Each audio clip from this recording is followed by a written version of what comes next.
Coming up now on Animal Outtakes. How fast can they go? Oh man, the fastest one we know, the Cuban crocodile, can almost hit 20 miles an hour on land. Wow, that's faster than I can do. They can motor. They can motor. Now they're only sprinters. They're not distance runners. So they ain't gonna go very far. Alligators, crocodiles, and caimans. Oh my! A new exhibit teaches visitors all about these living dinosaurs. Where does Bernard hail from? He comes from Australia. So he's used to this warm climate that we provided with here in Florida. Oh, absolutely. He does quite well in this heat. And we'll meet up with one large bird. And you might be surprised to find out what you won't find Bernard doing. This and much more straight ahead on Animal Outtakes.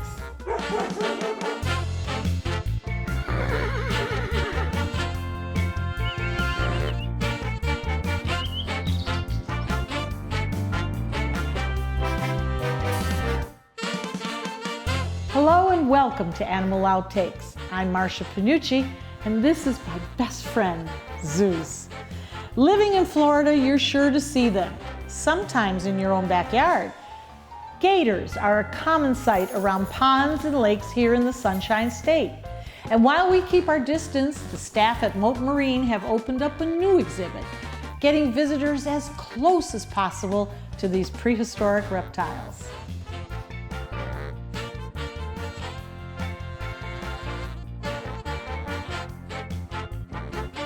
Evan, we're back here with you at Moat, and we're so glad to be here. But the topic is crocodilians. What does that really tell us? Well, we're really excited to open this new exhibit. It's the wild world of crocodiles, gators, caiman. It's a fantastic exhibit that we're educating the public about the watershed environment, which if you remember last time you were here, we were talking about otters. Yes. So we've continued on that theme. Directly across from our otter exhibit, we now have our teeth beneath, the wild world of gators, crocs, and caimans. You know, those otters are like the cuddly bunnies I keep telling you. You just want to squish and hug and kiss. This is not something I would be looking to do here. No, a little different, little different. So these guys are actually juveniles just like our otters are. These guys are about 3 to 5 years old right now, so they're quite small. They're going to be with Moat for their entire lives. So our visitors get to come here now and see them when they're 3 or 5 years old, come back every year and watch them grow into adults. Now, when you talk about longevity, how many years are we talking about in captivity that they can actually exist? What's really interesting about American alligators in the wild, they only live about 20, 25 years old. But however, under human care, they can live up to 50 years. Wow. Yeah. You're going to see it. That's right. I hope so. You're definitely going to see that. But we've got all females in this exhibit here. We've got an American alligator, her name is Rose, and then we have 3 caiman, and their names are Blanche, Sophia, and Dorothy. The Golden Girls. I always wanted to be Blanche. Do I match up a little bit? We'll have to see, huh? As we learn her temperament, we'll let you know. Well, thank you, thank you. In this particular exhibit, you're doing some things in human care that we would probably never see out in the wild. What are they? Well, we're doing a lot of training with these animals, a lot of training and enrichment. What we do when we feed these animals is we don't just throw the food in and hope they get it. We actually have individual targets made for each animal. Rose, actually, her target is a picture of a nice, beautiful red rose. And she's already learned, she's only been with us about 2 months now. She's already learned to come directly to that target where she then gets rewarded for food. And we can even move that target throughout this entire exhibit, and Rose will follow the target around to different areas. As soon as we stop, she stops, and then she gets a piece of food. Now this brings up a very good question. How intelligent are they? Well, that's what we're going to learn as we go through this training, but so far proving that in 2 short months, a 5-year-old alligator can learn that quickly. We're quite impressed already, and we're going to continue to learn about this. Brian, there is some sort of fascination with crocodiles. Can you tell us what that really is? Sure. I think the reason why there's so much fascination, they're so prehistoric. They've been on this planet for millions of years, haven't really changed too much. And they're also a top predator in Florida waters. So they really do make a big impact on our ecosystems here in Florida. So that's what we're doing here at Moat right now, is just telling that part of the story. Now, we talk about, that they're hunters and predators and all that. What is their diet truly? Almost anything get in their mouth. They'll eat fish, snakes, turtles, even small crocodilians. They're opportunistic feeders, so whatever they can get their mouth on, they'll go after. But here, though, we train them to eat something called croc chow, which is a small pellet food, looks like dog food. which is a specialized diet that's especially designed for crocodilians. So you have the proper carbohydrates and protein levels and phosphates and all that good stuff. So I got a silver side right there, little marine fish, and we're gonna shove these pellets in this fish's body. Do you want to get your fingers dirty? Well, yeah, but where do you want me to put it? Right in there, in that hole right there. Oh, that's kind of like a fish pocket. Exactly. Okay. Nice. Do I do another one? Yeah, we get one more, that'd be great. Okay.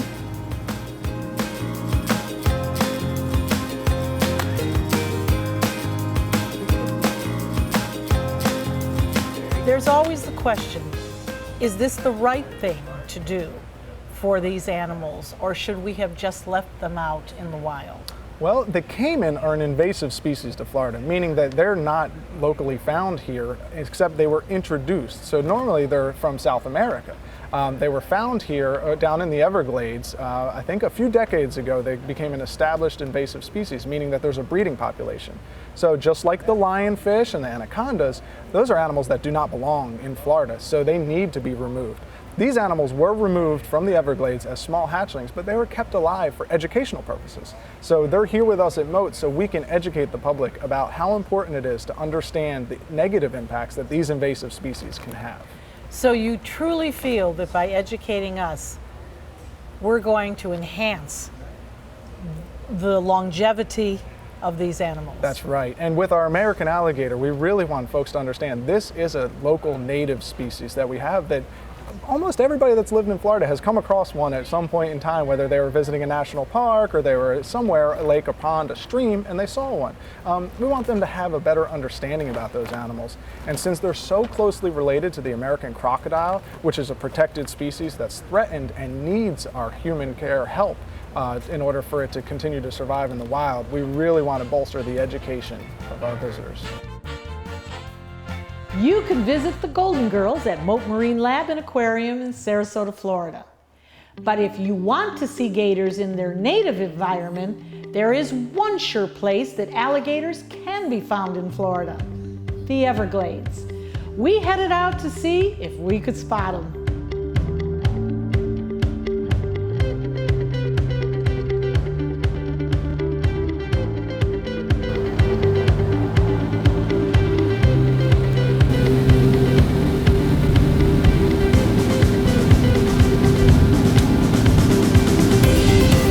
Airboats are kind of considered a Florida attraction. But there's really an ecological reason to do this. What is it? Well, it's a really great way to get out into the Everglades. It doesn't damage a lot of the grass. The boats ride on top of the water and not in it, so you're not really getting in the way of too much of the Everglades. You can kind of just ride on top of it and enjoy it. And really enjoy it. Yeah. Now, when we go out, what would we expect to see? Well, in our part of the Everglades out here, we're mostly going to be seeing amphibious animals and birds. The water that we have plays the biggest impact. You don't find too many larger mammals. You'll get some of the smaller ones like raccoons, but they'll be sticking by the highway. So hopefully when we get out there, we'll see some gators, maybe some turtles, some fish, hopefully some birds out there too. Obviously, we're skimming the water. So will some of these animals come right up close to us? Some of them, it depends. There's certain areas that we see the gators more often, and they start realizing we won't really be out there to hurt them. But for the most part, everything kind of likes to stay away from people.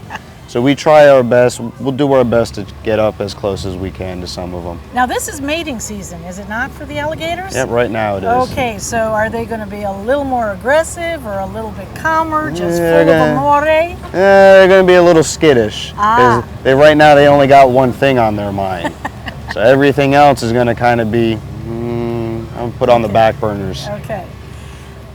Again, as I said, this is a Florida attraction, but there is just so much meaning behind being out here in the Everglades, which is still, it brings joy to my heart that we can still have a place on this earth such as the Everglades. How do you see this ecological evolution continuing? Well, the biggest thing I think we can try to not do is put anything else in the Everglades. No more permanent foundations in here. So hopefully the 3 million acres that we have today are going to stay all Everglades now. Now you talk about permanent foundations. What are you speaking of? Like no more cities being built on top of it, no apartments, no industrialization of it, just the way it is right now. Look at where I get to work. You have a nice office, yeah, don't you? look at that office view. The Everglades is the largest subtropical ecosystem in the United States, and it's full of not only a vast array of animals, but an intriguing history too. Everglade tours, like the one at Sawgrass Recreational Park, will tell you all about this unique environment. It's a fun ride too. It is one of the world's largest birds, but you won't see them flying high in the sky. We'll introduce you to Bernard next.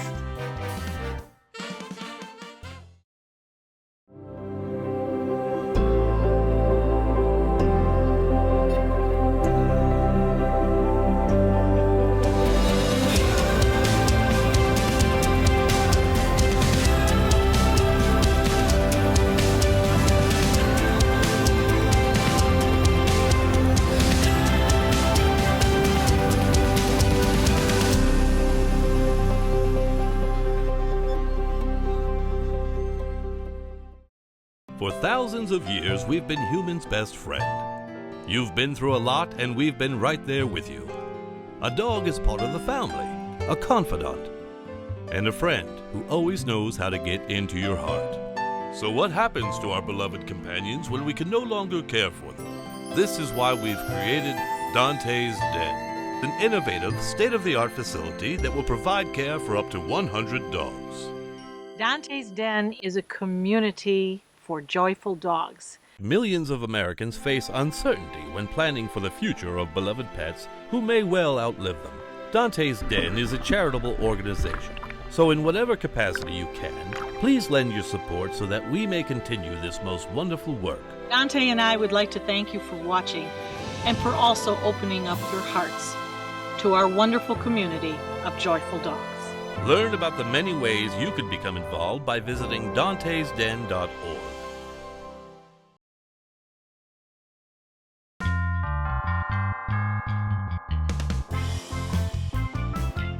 Welcome back. After the ostrich, the emu is the second largest bird in the world. Found in Australia, this big bird is a common sight to see. But finding one here in the States, well, that can prove a little bit tougher. Checking out on our local animal park, we were able to get up close to the emu. From flamingos to parrots, at Sarasota Jungle Gardens you will encounter some interesting birds. And there is one who you could say seems more curious about you. It always amazes us that we can get a particular animal, this is Bernard the emu, who loves the camera. Liz, tell us about this interesting creature. Bernard is actually part of the Retit family. He is cousin to the rheas, the cassowaries, and the ostrich. They are all large flightless birds. He does have wings, but as you can see, they're very, very small. What saves him in the wild is his speed and the strength of his legs. Most emos are not that docile. However, he was trained and raised from birth, and the owner did a very good job. So he's very, very sweet, very nice. And Bernard, does he come to his name? Bernard. Bernard. Hi. Bernard. Yeah, oh my goodness, he's Yes. a cuddler. He is, yeah. So what does his diet consist of? It consists of fruits and berries, grains, insects. Same thing he would have in the wild, just probably more variety here. And what is his life expectancy? 20 to 25 years. He's had very good care, so I would say 25 years or plus. Bernard is 16 years old and more than 6 feet tall. That height is what makes emus one of the largest birds in the world, second to the ostrich. Emus reach their full size rather quickly, only taking a chick about 6 months from the time an egg hatches to become fully grown. Where does Bernard hail from? He comes from Australia. So he's used to this warm climate that we provide him with here in Florida. Oh, absolutely. He does quite well in this heat. Liz, one cannot help but look at those legs. Now, that is sheer, pure muscle as compared to an ostrich, or, you know, we can relate to a flamingo because a flamingo is something that we see quite often here in Florida. Tremendous muscle power in there. Would you agree? Absolutely. The flamingos are made more for wading in the water. Their legs are a lot smaller and have a lot less muscle tone. Bernard and his species, they're made for running, and they're very, very strong. That's what keeps him alive in the wild and keeps him away from other predators. Although the emu is a flightless bird, those long legs are powerful. They can run at speeds up to 30 miles per hour. Liz, why is it that the emu is an animal that interests you? I love how calm they are, but how strong they are. It's my same way as I respect horses. They're just very majestic animals, a lot smarter than you think they are. But again, just they don't have to do very much. They just kind of hold their own beautiful presence just as they are. Now, when he stands tall like that, how tall is he? I think he reaches up to 6'4". Wow. He truly is a giant. Emus are not on the endangered species list. In fact, you can find emu ranches right here in the United States. Emus are sometimes farmed for their meat, leather, and oil. The emu has good eyesight, and in fact, they have a secondary eyelid. One is used for a blinking, while the other eyelid prevents dust and sand from entering their eyes. Coming up next, Dr. Don shows an animal that you definitely want to cuddle up to.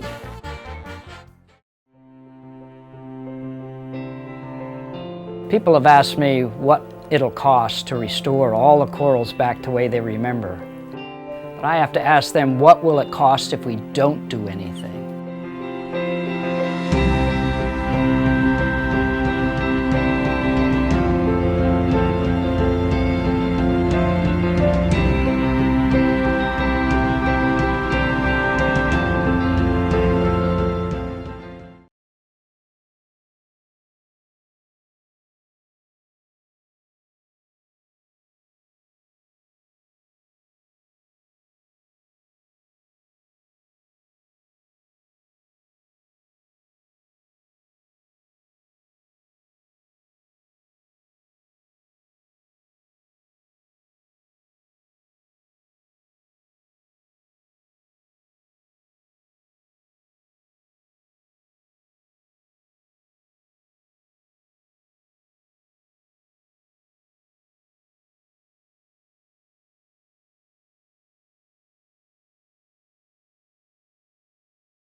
I don't think I've ever touched anything as soft as our next guest. Chinchillas are known for their ultra velvety-like fur, and with the right care and an owner, a domestic chinchilla can make a good pet.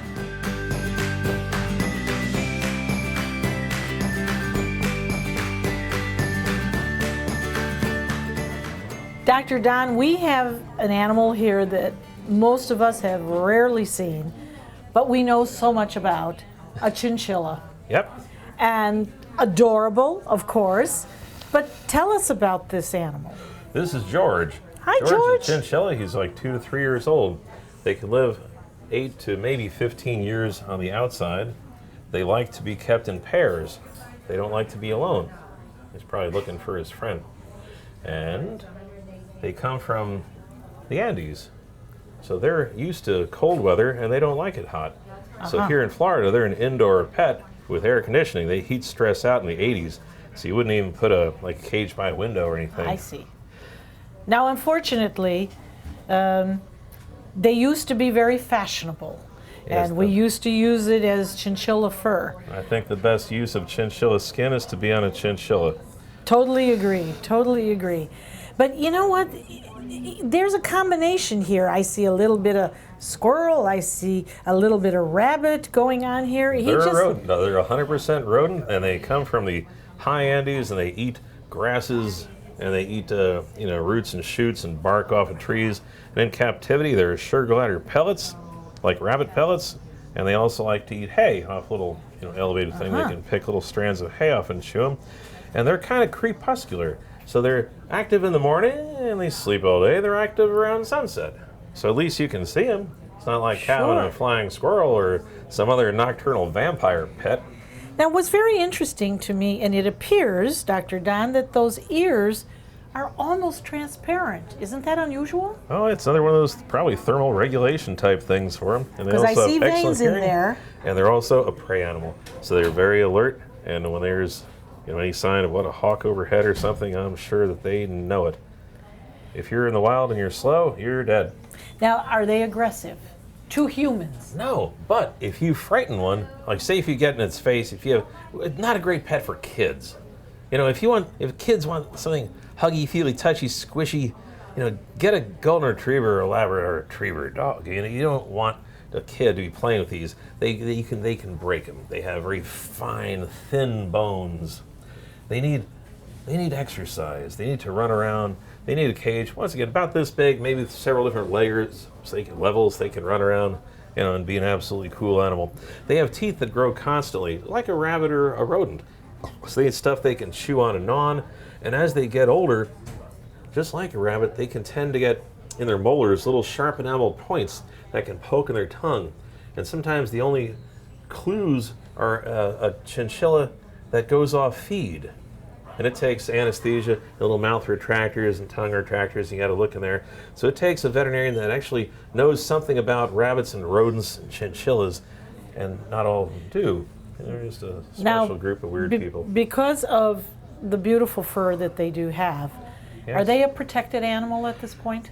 No, there's still people that raise these things to slaughter them for their fur, which is ridiculous.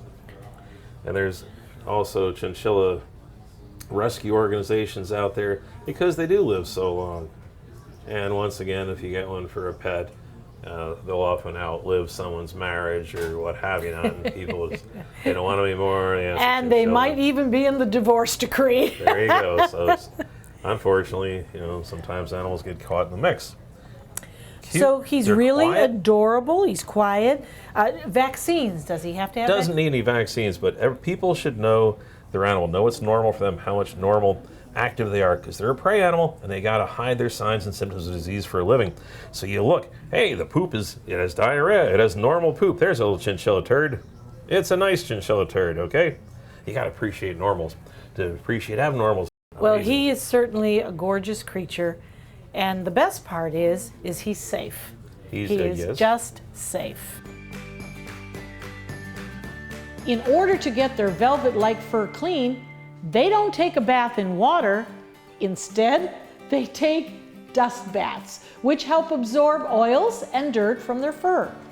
And it is that fur that has nearly driven these rodents to extinction. Still an endangered species, they have made a slight comeback in the wild due to restrictions on the sale and the trade of wild chinchillas. Up next, can you teach an old dog new tricks? We head to Dr. Dog to find out. Stay with us.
Animal Outtakes is produced by Dante's Den Foundation, a nonprofit group dedicated to creating the best life for dogs. If you would like to learn more about Dante's Den, donate, or volunteer, visit our website, dantesden.org. And now we head over to our trusted veterinarian for advice that you could use when adopting an older dog. Can you teach an old dog new tricks?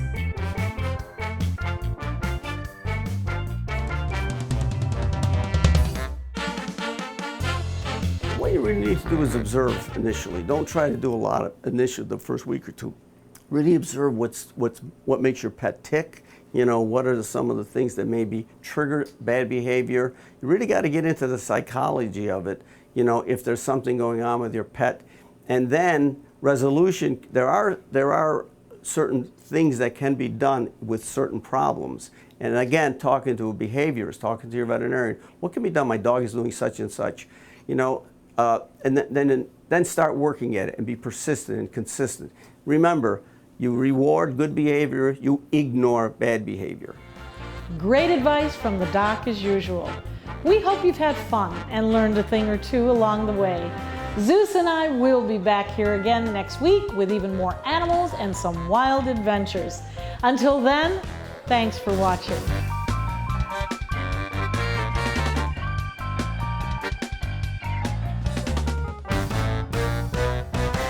Try to squeeze those guts out first. Organs. There we go. Yeah, a little more room in that part of the cavity. Yeah.